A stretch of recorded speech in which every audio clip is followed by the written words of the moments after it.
7plus TV.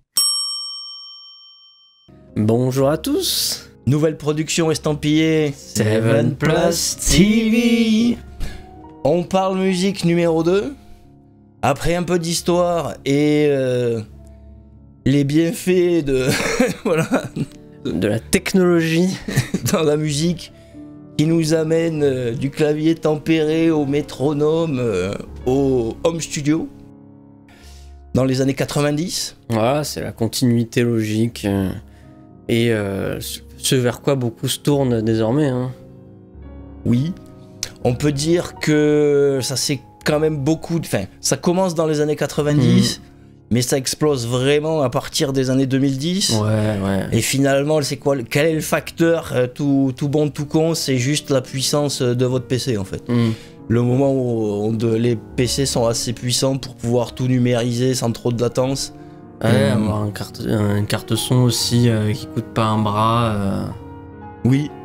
On pense d'ailleurs, c'est dans ces années-là que tu avais les premiers, c'est Digitech qui faisait ça à l'époque. Bon, il n'y avait pas que, mais où les multi-effets avaient une interface USB et donc faisaient carte son. Enfin, c'est vraiment ce moment-là, c'est ce moment-là où ces premiers types d'interfaces apparaissent, quoi. Donc on peut dire que même si ça commence dans les années 90, à partir des années 2010, c'est vraiment accessible à tous. En résulte, comme tu le mentionnais, tout un tas de productions découlant d'initiatives individuelles. Parce qu'avant, pour enregistrer, faut bien comprendre qu'il fallait aller dans un studio, mais c'était obligatoire. Ouais. Donc, Et ça coûtait très très cher. ouais, où fallait avoir des contacts. Ouais. Enfin, tu vois, moi j'ai vécu cette époque, si tu veux, où, le groupe de collège et lycée devient assez bon pour qu'il faille enregistrer. Et là, la seule alternative, c'est un studio.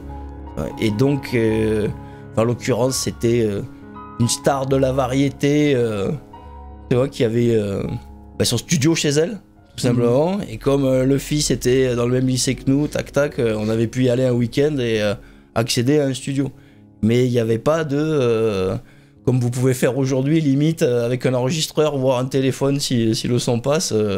Ça peut sembler naturel, mais les problématiques de captation de son n'étaient vraiment pas les mêmes il n'y a pas si longtemps que ça, en fait. Donc maintenant, parlons un peu de toi. Car tu es l'auteur de plusieurs, déjà, autoproductions. Oui, j'ai moi-même le plaisir d'avoir un home studio et j'ai pu en profiter pour enregistrer ma propre musique. J'ai 2 albums sortis et quelques singles. Vous aurez les liens dans les commentaires, bien sûr, vers certains sites incroyables.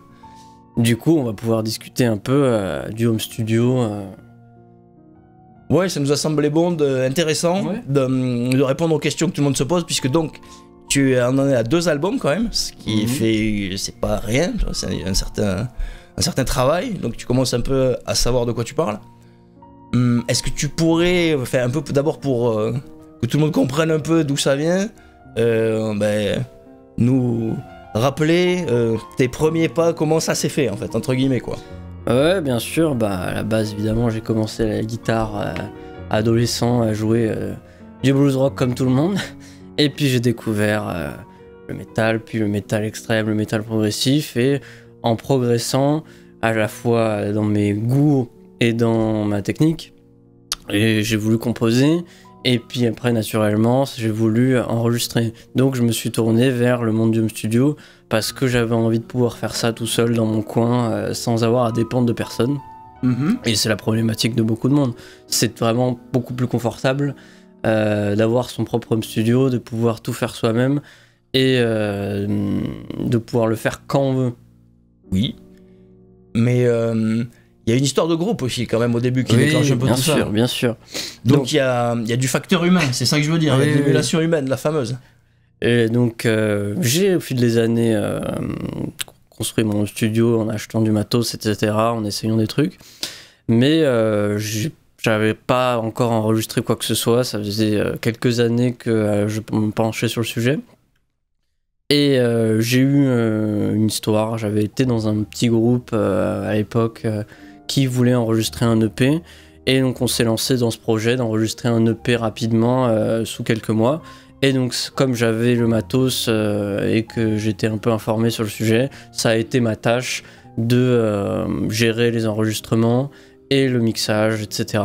Ce que je veux dire, c'est que finalement, après des années où finalement t'accumulais du matos, tu te renseignais, mais tu faisais pas beaucoup, c'est guère qu'au moment où tu t'es retrouvé donc dans un groupe confronté à des échéances, comme on vous a dit dans la vidéo sur le prac, à quel point ça pouvait être bénéfique, tu t'es retrouvé obligé de faire, en fait, et donc d'avancer, quoi. Ouais. Donc ce groupe n'a pas abouti, ce projet n'a pas abouti, mais ça m'a donné un petit coup de fouet pour me lancer, en fait. Ok, j'avais commencé à toucher et j'ai appris beaucoup de choses en essayant, parce que voilà, c'est le principal conseil de la vidéo, c'est il faut faire, il faut essayer. Ne vous dites pas, ouais, j'enregistrerai quand j'aurai appris suffisamment, quand j'aurai regardé suffisamment de vidéos, quand je saurai faire une EQ, quand j'aurai le matos, quand j'aurai telle carte son, telle guitare. Essayez avec le matos minimal ou ce que vous avez sous la main. Et c'est en forgeant qu'on devient forgeron, en fait. C'est en rencontrant des vrais problèmes et en se faisant chier à les résoudre, pardonnez le langage, que vous apprenez, en fait. Tout simplement. Ok. Du coup, par la suite, j'ai commencé à enregistrer mon premier album que j'avais pratiquement composé avant, que j'ai fini de composer juste après ce projet. Et donc, je l'ai enregistré à la suite. Très bien, merci pour ce récap. Maintenant, je pense que c'est plus clair pour tout le monde. Donc, on va finir sur... parce qu'on avait commencé déjà à détailler un peu, tu avais commencé à le faire avant que je pose la question sur les avantages du home studio, qui bien évidemment sont le fait que tu ne dépends de personne pour enregistrer. Oui. Pour toi, tu vois d'autres avantages ? D'autres avantages, c'est les centres d'intérêt aussi, c'est qu'on va apprendre beaucoup et on va savoir comment ça se fait de A à Z. Et ça donne une liberté artistique aussi. C'est-à-dire qu'il y a des prises de décision qui sont créatives, même dans la production, dans le mixage, dans le mastering, etc. Et donc d'avoir cette maîtrise totale de votre produit musical, de votre morceau, ce que vous avez fait, de A à Z, de sa composition jusqu'à sa sortie, je trouve ça formidable. Oui. Moi, ce que j'allais te dire justement, mais qui vient aussi un peu avant, c'est... parce que c'est ça concrètement, si tu fais tout seul de A à Z, tu te retrouves à faire des tâches qui normalement sont assignées à plusieurs personnes, et dont c'est à chacune, c'est son travail, et juste ce travail-là, dans un studio traditionnel. Parce que ça va demander A, beaucoup de travail, et B, beaucoup de compétences que vous allez devoir acquérir à travers du savoir sur internet et voilà, en faisant des erreurs et en apprenant. Parce que du coup tu deviens un producteur en plus d'être artiste, quoi. Oui. Tu deviens producteur, ingénieur son, ingénieur de masterisation. Ça demande du temps et voilà, ça se fait sur vos premiers enregistrements, en fait. C'est les premiers enregistrements où vous allez apprendre dans le tas et vous allez comprendre à quel point c'est dur et que ça demande du temps. D'où l'intérêt de pas trop se toucher la nouille, en fait, et de faire assez vite, même des trucs simples, parce que même sur des trucs simples, vous voyez, comme il y a beaucoup de domaines qui sont impliqués, vous avez pas le temps de vous fourvoyer, il faut faire, quoi. Ouais. Vous n'avancerez pas. Et un truc important sur ça aussi, c'est que il faut avancer. Faut arrêter à un moment donné d'être dans l'éternelle recherche du mieux. Des fois, oui, tu pourrais faire mieux si tu passais 6 mois de plus sur ce morceau, mais à un moment donné, il faut avancer. Produisez quelque chose, produisez un résultat, allez jusqu'au bout, ne vous arrêtez pas à la moitié, allez jusqu'au bout, même si le résultat n'est pas parfait. Vous apprendrez beaucoup plus en faisant ça et en partant après sur un autre projet que en passant 2 fois plus de temps sur le premier projet qui au final aboutira peut-être pas parce que y a eu des impératifs, parce que vous deviez faire un truc avec quelqu'un et qu'il a pas pu, parce que vous en avez juste marre de bosser là-dessus. On sent que c'est le cœur qui parle, hein. Parce que vous allez bosser sur un truc pendant des mois, voire des années, un seul et même truc, un seul morceau, un seul album, donc... on va y revenir plus tard sur ça, sur le temps que ça prend et tout. Mais... À un moment donné, vous en aurez juste marre, en fait. de l'entendre ce truc en boucle. Donc il faut le sortir. Il faut et ensuite vous passez à autre chose. C'est pas grave si le morceau est pas parfait, c'est pas grave si après coup vous vous dites ah là sur cette section ça aurait été bien que je mette ça plutôt. Ah là c'était Q Ouais, mais de toute façon votre cerveau il fera toujours ça. Ouais, donc à un moment c'est juste qu'il faut arriver à couper court à ça. Et ouais, comme tu dis, avancer quoi. Voilà. Donc du coup, on parlait de plusieurs fonctions du coup. Oui, du coup, il va y avoir plusieurs étapes à cette production. On va rester sur l'exemple d'un album. Hein. Ou d'un morceau même. Enfin, Déjà la composition, évidemment, ça peut prendre un certain temps. Ensuite, bosser vos morceaux. Ça c'est plus le côté artiste. Voilà, déjà il y a des surprises, vous avez écrit des choses pas forcément jouables, etc. Il faut s'adapter un peu. Ensuite les enregistrements. Là ça y est, là on y est là. Voilà, là on y est, on est dans la partie, on est toujours dans le beau job du musicien. Là tu fais les deux. C'est déjà c'est le moment frontière. T'es sur la ligne où t'es à la fois le mec qui est sous pression, sous la pression du rec, mais t'es à la fois le mec qui est derrière la console quoi. Voilà. Mais ça a son avantage parce que t'as pas le regard d'autrui qui te stresse aussi à faire bien, que t'as payé pour son temps, etc. Ouais, tu penses que c'est une chance de pouvoir se vautrer 70 fois d'affilée tout seul à l'abri des regards et des oreilles indiscrètes. Ouais, c'est pas faux. Ça a aussi son côté, c'est un peu le prac que t'aurais dû faire avec ton groupe, que tu vas faire tout seul, que tu vas pas faire parce que tu es une feignasse, et que tu vas devoir faire devant ton rec en fait, en te vautrant 70 fois. Tu vois, c'est cette dernière finition pour être parfait, pour avoir le nombre de répétitions suffisant, pour être vraiment parfait et avoir la prise parfaite, tu le fais devant ton rec, c'est pas grave. Mais t'as le temps parce que t'as un home studio. Ok, ça s'entend, ça s'entend très bien. Bon, bah écoute, je pense que ça a au moins le mérite d'être clair. Chacun peut se faire son opinion là-dessus. Vous pouvez nous le dire dans les commentaires, mais je pense que ouais, t'as peut-être raison là-dessus. Bref, on va revenir sur des choses directement plus concrètes qui peuvent peut-être intéresser notre audience. Question de base, ben voilà, le matos de base, et quel matos de base, quel budget Bien sûr, le matos, on est sur une chaîne de nerds, on va parler un peu matos. Alors, le cœur du home studio pour moi, c'est le processeur de votre PC, le CPU comme on dit.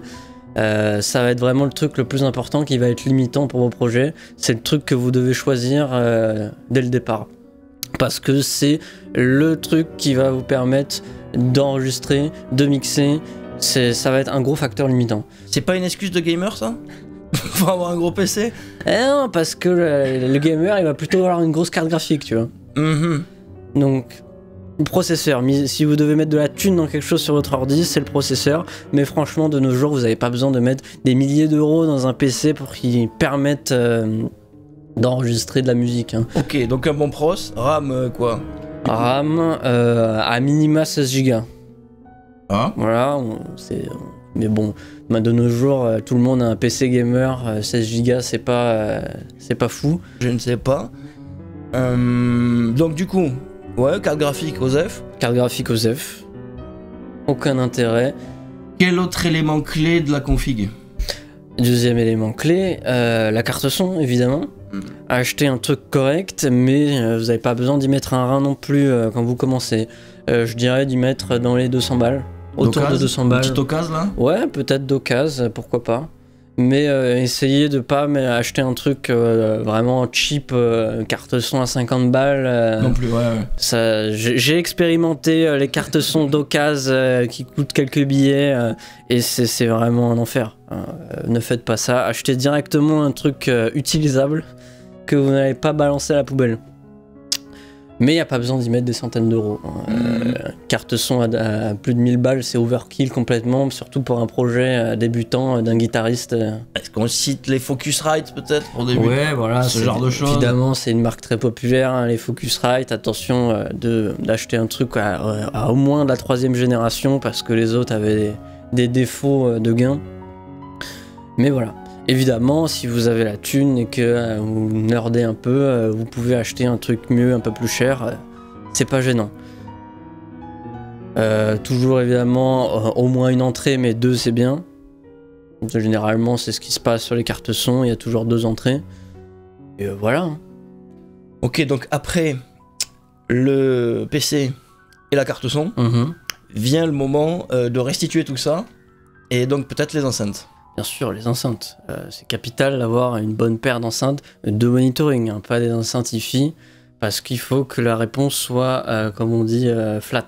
Il faut que la réponse, l'enceinte, elle restitue exactement le son que vous avez créé.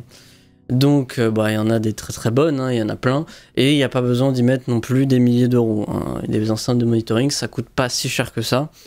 Une bonne vieille paire de Yamaha NS5, hein, c'est ce que j'ai, ça marche très très bien. Ça coûte dans les 300 balles la paire, un truc comme ça. 9 ouais, 9. Prenez-vous-en même d'occasion, hein, si vous en trouvez.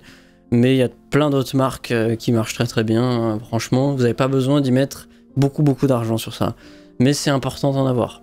Ouais. On vous fait pas les exemples, parce qu'on aurait pu vous sortir des exemples de cartes son, d'enceintes et tout, mais là on fait juste un topic général sur le home studio.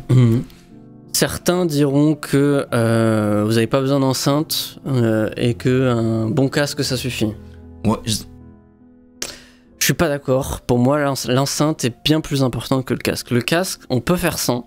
On peut très bien faire de très bons mix sans casque de monitoring, toujours, hein, pas un casque hi-fi. Mais les enceintes, pour moi, on peut pas s'en passer. On peut pas faire un bon mix parce que c'est de la vraie stéréo en fait. Dans un casque, c'est pas de la vraie stéréo. La vraie stéréo, c'est que tu vas entendre avec ton oreille droite ce qu'envoie l'enceinte de gauche. Et à l'inverse, ce que tu vas entendre avec ton oreille gauche, ce qu'envoie l'enceinte de droite. Et ça va créer cet effet spatial. C'est la stéréo. Sans ça, tu peux pas vraiment mixer en fait. Ça va pas sonner pareil. Tu peux pas comprendre comment est foutu l'espace dans ton son. La spatialisation du son. Ouais. Et même, c'est plus proche de la réalité en fait, une enceinte, parce que tu vas avoir évidemment un peu le son de la pièce, et c'est plus proche du monde réel, parce que les gens qui vont écouter ta musique, ils vont pas l'écouter ni dans un studio traité, ni avec un casque de monitoring, ni avec des enceintes de monitoring d'ailleurs. Ils vont sans doute l'écouter à travers des écouteurs, un casque hi-fi, leurs enceintes de merde, ou leur putain de téléphone. Donc les enceintes c'est mieux, parce que ça restitue la spatialité du son. Voilà. Très bien, merci pour cette précision. Tant qu'à être dans la chaîne du son, on va dire, on va mentionner sommairement évidemment les câbles. Oui, bien sûr, avoir un bon câble. Ça par contre, il faut pas lésiner sur l'argent. Ouais, c'est comme pour votre jack de guitare en fait, c'est la même histoire. C'est des postes de dépenses qui valent la peine d'être honorés, voilà, sans trop zinguer. Des bons câbles, que ce soit des jacks ou des XLR, faut y mettre le prix. Ça coûte un peu cher, hein, ça peut coûter 50, 60, 70 balles. Mais n'achetez pas un câble de merde à 10 balles. Non, vraiment pas. Ouais, vraiment pas. Juste vraiment pas. Parce que ça, c'est juste tu prends ton billet, tu le jettes en fait. N'utilisez évidemment pas les câbles qui sont offerts gratuitement avec les guitares pas chères. Hein. Ça, c'est poubelle directement. C'est comme les housses papier qu'on reçoit avec les guitares pas chères. Poubelle directement. Achetez une vraie housse. Mais voilà, un bon câble c'est important. Et évidemment, des bonnes cordes. On en revient toujours à nos cordes neuves. Enfin, parce que là, vous êtes en train d'enregistrer. Et donc, vous voulez des cordes neuves. Achetez votre marque préférée de cordes qualitatives. Et achetez-en quelques packs d'avance. Parce que vous allez sûrement les changer plus d'une fois si vous enregistrez un album. Franchement... pas non plus lésiner sur l'argent sur ça. Un pack ça va peut-être vous coûter 20 balles pour des très très bonnes cordes avec la corde, la 7ème ou la 8ème corde en plus. Mais voilà. T'as pas raison de le mentionner parce qu'en fait, si tu commences à te dire je vais règle, vu que tu veux garder aussi le son neuf en fait, qui va partir au bout d'un certain nombre de jours, si sur une session règle qui va peut-être durer plusieurs semaines, en fait, il te faut peut-être 3-4 jeux de cordes, voire 5. Et si c'est un jeu à 20 balles, ça commence à faire un budget auquel il faut penser, sinon tu vas être pris de court. Et qu'en est-il du coup du son des cordes parce que, comme on sait, la brillance des cordes, c'est dans les premières semaines, une semaine, 2 semaines. C'est excellent pour la distorsion, hein. Bon, je pense que beaucoup d'entre vous jouent du métal, mais si vous voulez enregistrer du clean, ce sera peut-être intéressant d'attendre d'enregistrer avec des cordes qui ont peut-être une semaine, tu vois, ou 2 semaines. Pour pas avoir le brillant. Voilà, pour avoir un peu moins de brillance, parce que si vous avez une guitare réglée un peu bas, les cordes neuves vont avoir tendance à friser un peu, et ça peut s'entendre si vous enregistrez du clean.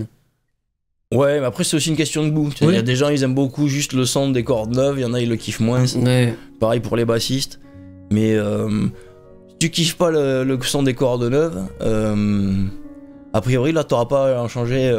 Tu vois, puis t'as juste à attendre qu'elles aient la bonne. Ouais. Que le son, le claquant du neuf soit passé, et après tu les gardes comme ça. Mais ouais. Voilà, hein, je pense qu'on a fait le tour sur les trucs les plus importants. Une fois que vous avez un bon PC, des bonnes enceintes, une carte son correcte et votre guitare que vous avez bien sûr choisie en regardant nos vidéos, bah voilà, vous pouvez enregistrer. Je fais ça que je peut-être une précision sur les tirants d'accord. On est entre nerds, merde. Oui. Sur les tirants d'accordage pour vous enregistrer. Vous entendrez souvent dire, et plutôt à raison, que pour enregistrer, c'est mieux d'avoir, disons, la version haute de vos tirants. Ouais. Vous voyez, si vous jouez quelque part 42, 44, 46, ben, quand vous enregistrez, mettez le 46. Tout simplement pour des questions de stabilité de la note et des accords. Ouais. Votre guitare sera plus... Ouais, votre guitare sera plus juste avec des cordes un peu plus tendues. Ouais, puis plus responsive, mais oui, juste en fait, oui. Oui, pareil, on l'a pas dit, mais faites régler votre guitare avant d'enregistrer avec. C'est évident. Si elle est pas juste, ça sert à rien. Oui, la justesse de l'instrument, évidemment, ouais. Oui, parce qu'elle peut très bien être juste en corde à vide et absolument dégueulasse à partir de la 13e case. Voilà, l'intonation donc. Voilà, exactement.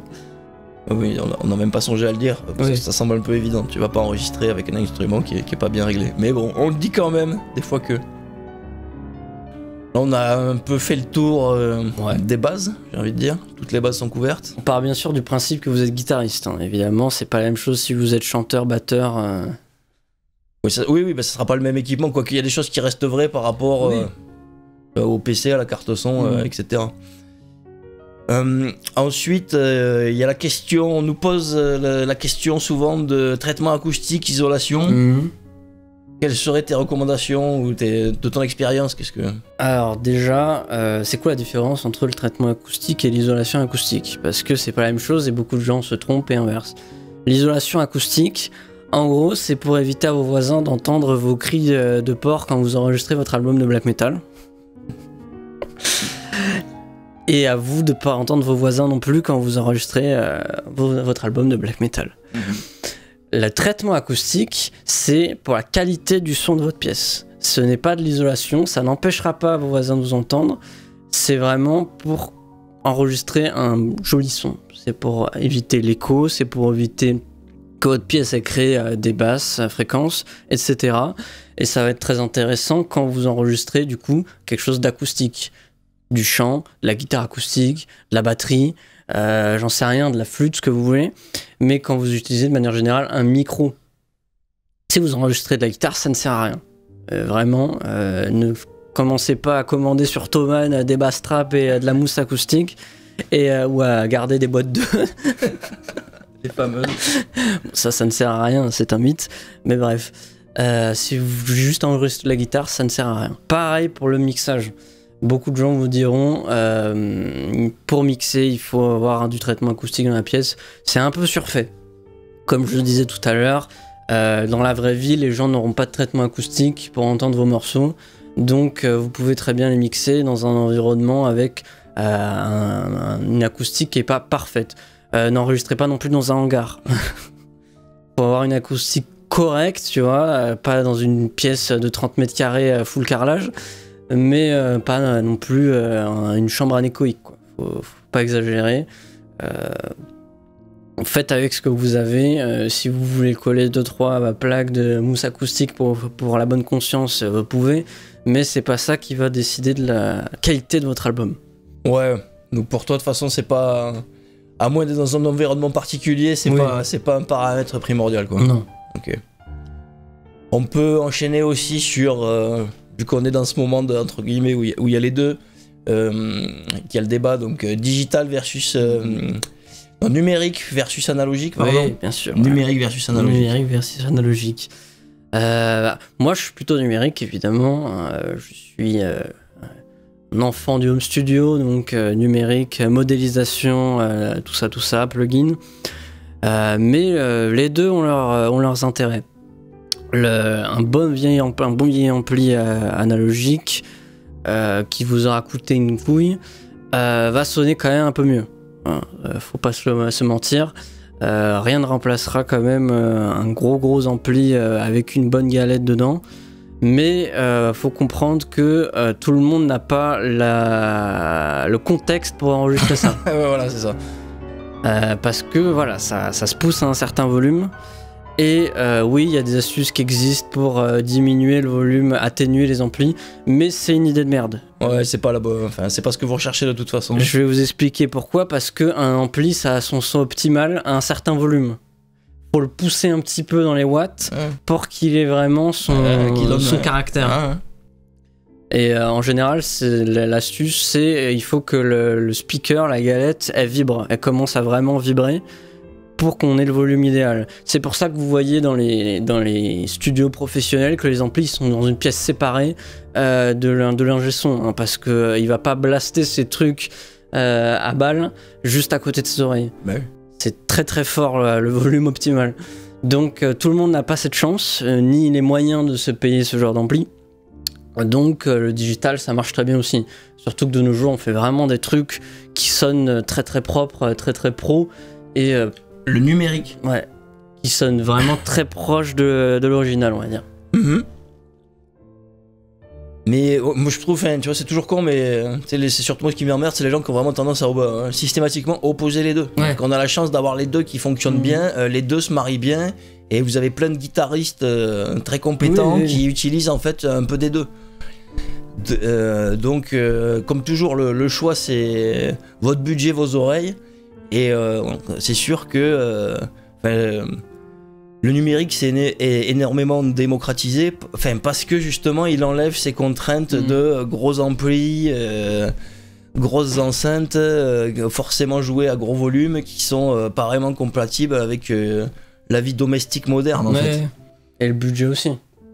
Ouais, mais même si t'as le budget, parce que voilà, faut vraiment avoir la maison individuelle avec les voisins pas mitoyens, voilà.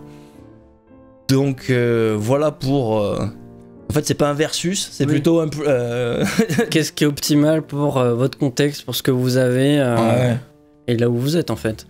Parce que les deux ont leurs intérêts et les deux travaillent ensemble. L'optimal, c'est d'avoir les deux, d'avoir de très bons amplis, du très bon matos numérique, de très bons modélisateurs.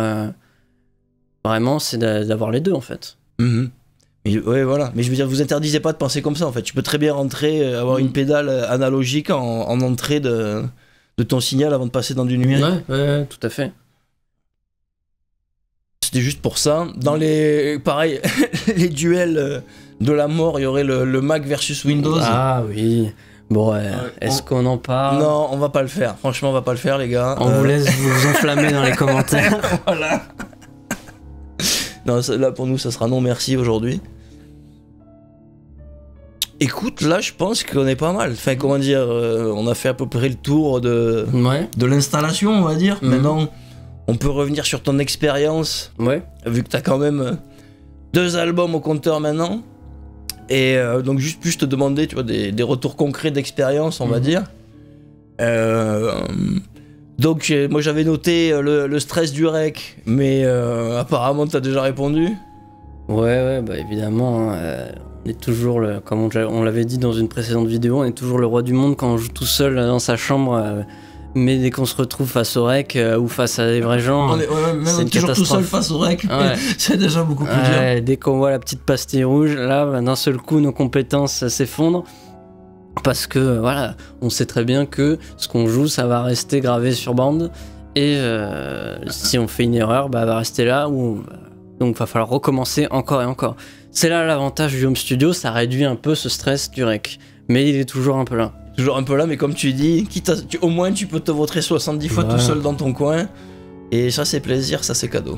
Et tu peux essayer d'enregistrer un truc, te rendre compte qu'en fait, t'es pas capable de l'enregistrer, donc t'y remettre quelques semaines à le prac, et en attendant, t'enregistres autre chose. Oui, parce que c'est ça, en fait. Maintenant, on va essayer de voir, justement... donc, ce home studio nous sert à faire des morceaux, voire un album. Et pour que les gens se rendent compte, c'est facile aussi de se dire, je vais faire mon album, quoi. Mais en fait, ça représente quoi, tu vois, pour quelqu'un qui a une vie, c'est-à-dire, qui travaille, etc., tu vois. À partir du moment où tu te dis, voilà, je fais un album, disons, voilà, du premier rec, déjà, au moment où tu finis l'album, quoi, voilà, tu finis ton mix, ça prend combien de temps? Le plus gros, le plus dur, de toute façon, ça va toujours être le rec, hein, c'est le plus gros du travail. Et après, le mix, ça dépend de vos compétences, on va dire. Au début, ça va prendre un moment, et puis après, à chaque fois, à chaque enregistrement, à chaque cycle, on va dire, compo, rec, mixage, à chaque fois que vous recommencez, vous allez aller un peu plus vite sur la partie mixage, tout simplement parce que vous saurez utiliser vos plugins, vous aurez vos petits presets, vous saurez vous servir mieux de votre matos, et vous saurez qu'est-ce qui marche avec votre son de gratte, ou vous aurez un meilleur son de gratte, j'en sais rien. Mais les premières fois, les premières années même, ça prend toujours quelques semaines ou quelques mois le mixage. Et le rec, pareil, on bosse sur son temps libre. Donc ça prend un moment aussi. Et ça dépend de la difficulté de vos morceaux aussi. Ça peut prendre quelques semaines, quelques mois, quelques années. Ouais. Ce qui est intéressant dans ce que tu viens de dire, c'est que tu dis, toi t'envoies des cycles compo, rec, mix. Ouais. C'est-à-dire que quand je suis dans une période où je suis en train d'enregistrer un certain nombre d'heures sur le truc, ouais, je compose pas en fait sur ces périodes. Pareil, quand je suis sur la période mixage, je bosse pas sur un autre projet en même temps où je vais composer des trucs à côté selon mes idées. Faut avancer sur le truc, sinon ça va durer des années en fait. Donc faut vraiment être focus sur ce que vous êtes en train de faire. C'est toujours par cycle, de toute façon, quand vous travaillez sur beaucoup de choses à la fois, que vous avez beaucoup de discipline dans votre vie. C'est des cycles, vous allez passer quelques semaines, quelques mois sur un truc, puis quelques semaines, quelques mois sur un autre truc.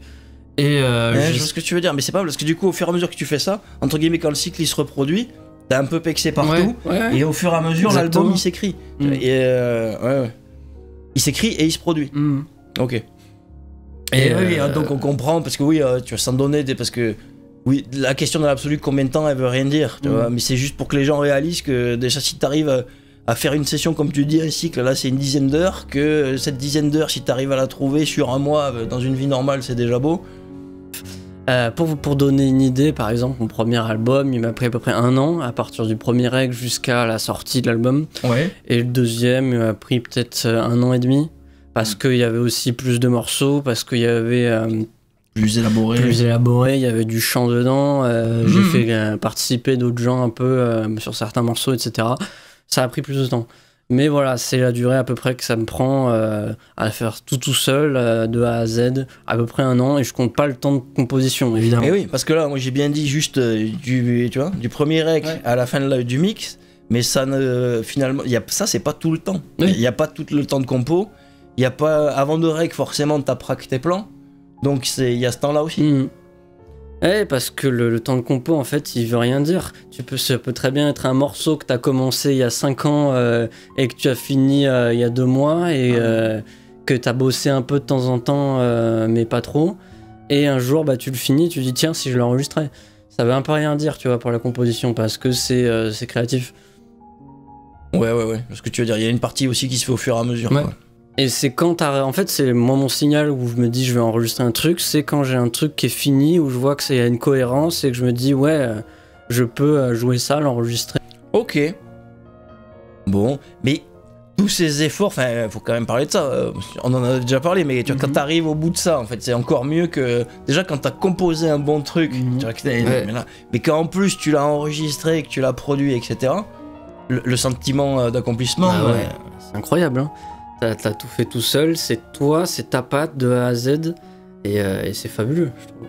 Ouais, c'est ultra gratifiant. Quoi. Ouais, parce que le processus créatif, il est long et semé d'embûches, mais tu vois, justement, t'as fait tellement de trucs, t'as planché sur tellement de détails, c'est une aventure en fait. Ah bah Je sais pas, tu vas faire un album de A à Z comme ça, tout seul, c'est comme écrire un bouquin en fait. Bah ouais, même plus. Normalement, tu vois, le bouquin, ça s'écrit tout seul, de base, alors qu'un album, normalement, ça se fait, tu vois, ça se fait à plusieurs, quoi. Ouais, c'est... Ok. Mais bon, c'est sympa aussi d'avoir plusieurs casquettes. À un moment donné, des fois, quand on a le nez dedans, on n'en peut plus, on en a marre de faire tout seul, tu vois, c'est dur. Évidemment, ce serait beaucoup plus pratique d'avoir d'autres gens à qui confier des tâches, mais des fois, on peut pas, ou on a envie de faire les choses tout seul. C'est aussi toujours le problème de trouver des gens avec qui jouer, trouver des gens qui partagent vos goûts musicaux, vos orientations musicales et artistiques, et qui sont juste compétents aussi, et qui ont de l'ambition de vouloir composer et enregistrer. Qui ont le temps libre. Ouais, le temps libre aussi. C'est tout un tas de facteurs, ouais. C'est pour ça que beaucoup de gens de nos jours se retrouvent à faire des projets solo en home studio. Voilà, avec tout ce que ça comporte là, comme tu disais, qui revient à ce qu'on disait au début voilà, parce que du coup t'es à la fois l'artiste, le producteur, l'ingé son, voilà.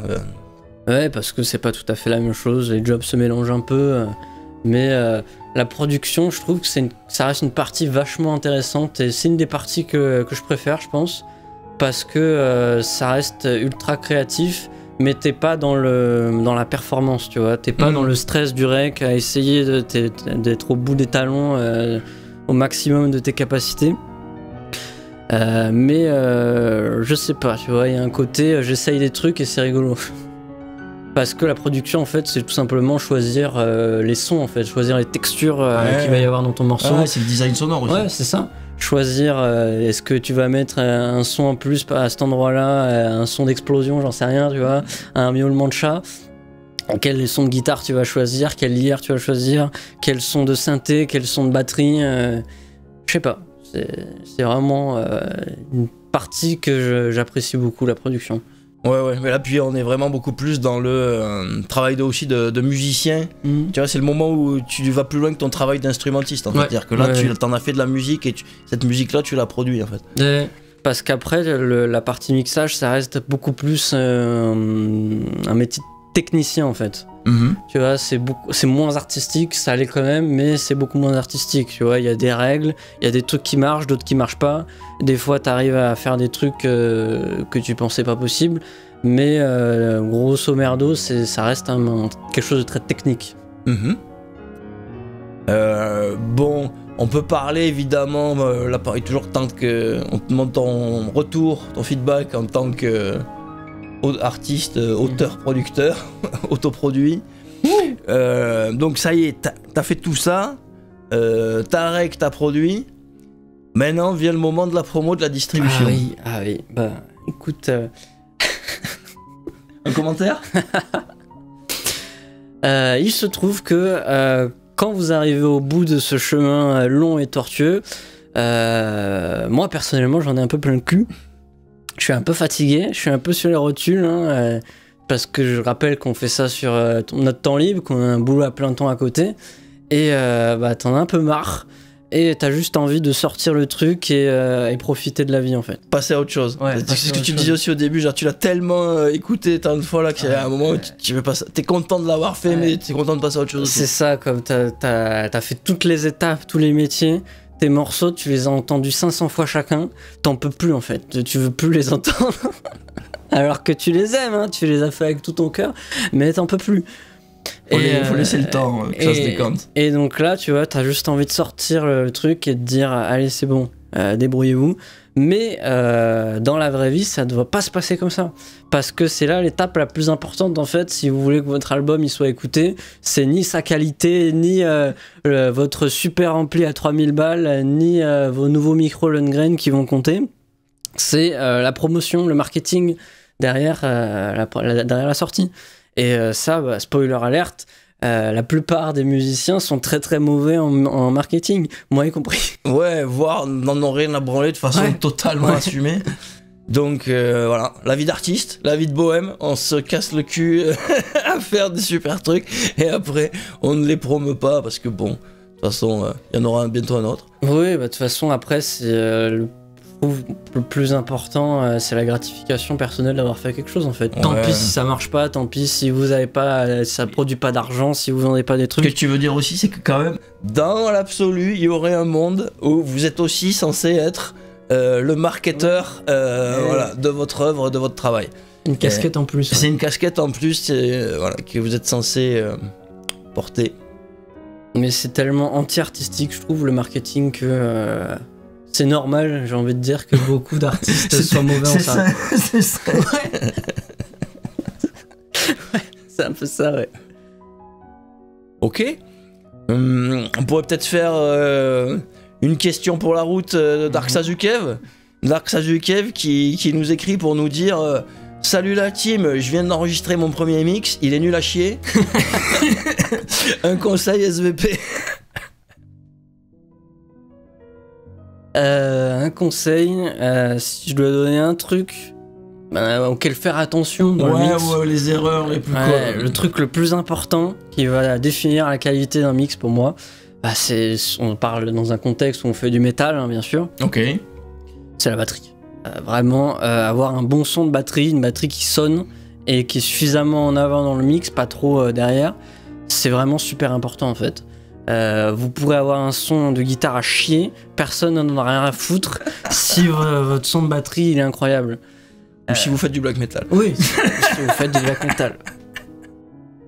Personne n'en a rien à foutre si vous utilisez telle ou telle lampe sur votre ampli, si vous utilisez tel ou tel micro, telle ou telle marque de guitare et tout, tel ou tel modèle de plugin. Tout le monde s'en fout. L'important c'est que le mix général il sonne. Voilà, et ça c'est pas du tout la même chose que ce que ça veut dire que avoir le son de guitare ou quoi. Finalement le son de guitare ça a rien à voir avec le son général du mix. Voilà. Ça a pas tant en fait. Il y a beaucoup de détails sur lesquels on nerd, tu vois, ouais, telle marque de micro est un peu mieux, tel micro sonne un peu mieux et tout, mais au final dans le mix personne n'entendra la différence. Vraiment, ce sera tellement fin que très peu de gens entendront la différence. Ouais. Ce sera peut-être plus facile à mixer pour vous si vous avez une paire de Lundgren que des micros maison libanaises. Non, mais sérieusement, prêtez-vous au jeu, même pour ceux qui ont les oreilles les plus fines d'entre vous. Bah, franchement, des fois, enfin souvent, ça dépend, mais... Ok, souvent je peux aller jusqu'à dire si le mec il est sur micro grave ou micro aigu. Ouais. Voilà, mais c'est le max que vous pouvez dire en fait. Ou actif passif. Ouais, tu vois, mais ça dépend du contexte du son. Enfin bref. Mais grosso modo c'est ça, tu vois. T'as tout à fait raison. On nerd sur des détails aussi parce que ouais, c'est aussi les petits ruisseaux qui font les grandes rivières. Donc plus tu mets de qualité en amont, plus tu récoltes en aval. Mais la qualité de votre prise, elle va être plus importante que les amplis que vous allez mettre derrière. Ça c'est sûr. Ouais. Et si on parle de son de guitare, juste du son de guitare, ce qui compte, c'est une pulse response. C'est la section cabinet, si vous préférez. Ouais. Quelle gamelle et quel micro vous allez mettre si vous êtes en analogique. Quel IR, impulse response, vous allez mettre si vous êtes en digital. Peu importe l'ampli, peu importe ce que vous mettez avant ça.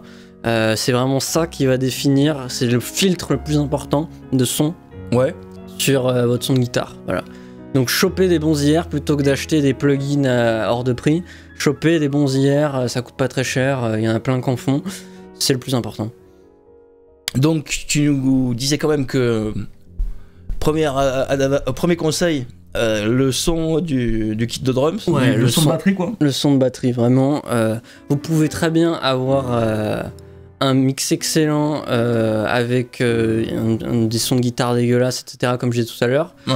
Mais si votre son de batterie est dégueulasse, ça va être très compliqué d'avoir un bon mix. Vraiment. Ouais, je vois ce que tu veux dire. Complètement. Surtout dans un contexte métal où il y a beaucoup de batterie. Et alors qu'au contraire, même s'il y a que ça qui est bien, ça aura quand même tendance à tenir le mix, à tenir le morceau. Alors que si le son de batterie est pas bon, ça va être très, très difficile d'avoir un bon mix. Sauf si vous faites du black metal. Voilà, si vous faites un projet Borzo, pas la peine de se faire chier avec la batterie. Et pareil, moi je peux peut-être. J'ai moins d'expérience que toi évidemment en home studio, mais pour Dark Sazukev et ton son à chier, je me dis que peut-être, comme ça, la DSK, juste au hasard, je vois ton profil, je me dis que t'as le gain au max. Tu vois. Et donc, en fait, pour avoir un meilleur son, pro tips, genre juste, tu vois, au lieu d'être à 100, mets-toi à 90. Tu vois, 90, voire négocie 85. Tu vois, enfin, je sais que ça va être difficile pour toi, tu vois, affectivement, pour ton ego et tout, mais essaye 90, en fait, t'auras pas un moins gros son, paradoxalement. Tu vas voir qu'avec un petit gain à donf, baisse-le un peu, ton son va pas être plus petit, il va mieux, il va mieux respirer, t'entendras un peu mieux tes corrections d'équalo, et peut-être que ça peut t'aider, voilà. Ouais, parce que plus tu vas monter le gain, plus ça va faire ressortir les aigus et moins ta son de guitare va avoir de corps. Alors que si tu laisses le gain au minimum possible pour quand même avoir un son saturé, bah ton son de guitare il va avoir quand même beaucoup plus de corps. Ouais, et paradoxalement de dynamique aussi, parce que finalement plus t'as de gain, plus t'as d'espèces de... Enfin, ça écrase le son aussi en fait. Je conseillerais même d'avoir le minimum de gain possible, on va dire le minimum pour que ça chug en fait. Là c'est après, ouais, ok. Mais ça c'est plus les... Ça se fait comme ça dans tout ce qui est gent, voilà, depuis que le gent existe en gros. Mais donc pas si longtemps, hein. Mais c'est vrai que ça se conçoit comme ça maintenant. Le gros son, et le gros son finalement c'est pas le gain à fond. Et surtout, plus on descend dans les graves en fait. Et même ce qu'on disait, plus on descend dans les graves, il y a même ce truc de, paradoxalement, égaliser en sortant les fréquences graves du truc, pour paradoxalement garder en netteté quoi. Paradoxalement sur le gain toujours, là où on va mettre plus de gain que ce qu'on pense, c'est sur la basse. Ok. Quand on va commencer à mettre du gain sur la basse et la rendre un peu crade, ça va la faire ressortir dans le mix en fait, ça va la faire passer à travers le mix. Et pourtant dans le mix on va pas forcément entendre qu'il y a du gain, on va entendre juste un gros son de basse. Ok. C'est un bon type aussi. Ouais, parce que la disto de la basse, en fait, elle va partir dans la guitare. À l'audio, quand tout est mélangé, on va avoir l'impression que c'est la guitare qui est plus grosse. Ok. Et parce que du coup, votre son de guitare aura un peu moins de gain. Et ça marche très bien comme ça, je trouve. Ouais, on a les astuces avancées là. Ouais. On va pas aller trop loin. Normalement, c'est payant ça. Hein. Enfin, bref. On va pas faire une vidéo de 2 heures encore. Ouais. D'ailleurs, on doit pas être loin là. On est en train de s'en rapprocher. Donc on va peut-être en rester là sur le home studio pour aujourd'hui. Si vous avez des questions, dites-le nous dans les commentaires. Et sinon, à bientôt sur 7 Plus TV. 7 Plus TV.